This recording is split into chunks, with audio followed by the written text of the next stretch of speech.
అందరికీ నమస్కారం అండి. ఈరోజు నవంబర్ 15వ తేదీ శనివారం. విశ్వావసనామ సంవత్సరం, దక్షిణాయనం, శరదృతువు, కార్తీక మాసం, ఏకాదశి తిథి. తెల్లవారుజామున 4 గంటల 2 నిమిషాలకు వచ్చినది. నక్షత్రం ఉత్తరా నక్షత్రం. రాత్రి 1:56 వరకు ఉన్నది. ఈరోజు శనివారం కాబట్టి ప్రతి శనివారం కూడా దుర్ముహూర్తం అనేది తప్పనిసరిగా ఉంటుంది. ఈరోజు దుర్ముహూర్తం 7:41 వరకు ఉన్నది. తదుపరి వర్జ్యం ఉదయం 8:22 నుంచి 10:02 వరకు ఉన్నది. ఈ ఏకాదశిని మతత్ర ఏకాదశి అని అంటారు.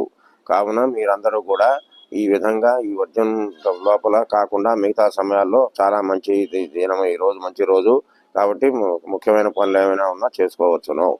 ఈరోజు శనివారం వెంకటేశ్వర స్వామికి గానామృతం కానీ, ఇలా సుప్రభాతం కానీ, గోవిందనామాలు కానీ స్మరించుకోవచ్చును. ఇంకొకటి, శనివారం నాడు, మంగళవారం నాడు కూడా ఆంజనేయ స్వామికి మంగళవారం ఎలా ప్రీతో శనివారం నాడు కూడా ఆయనకి అంతే ప్రీతి. కాబట్టి శనివారం కూడా ఆంజనేయ స్వామికి హనుమాన్ చాలీసా చదువుకుంటే చాలా మంచి జరుగుతుంది. ఇది మీరు గ్రహిస్తారని అనుకుంటూ సెలవు తీసుకుంటున్నాను. నమస్కారం.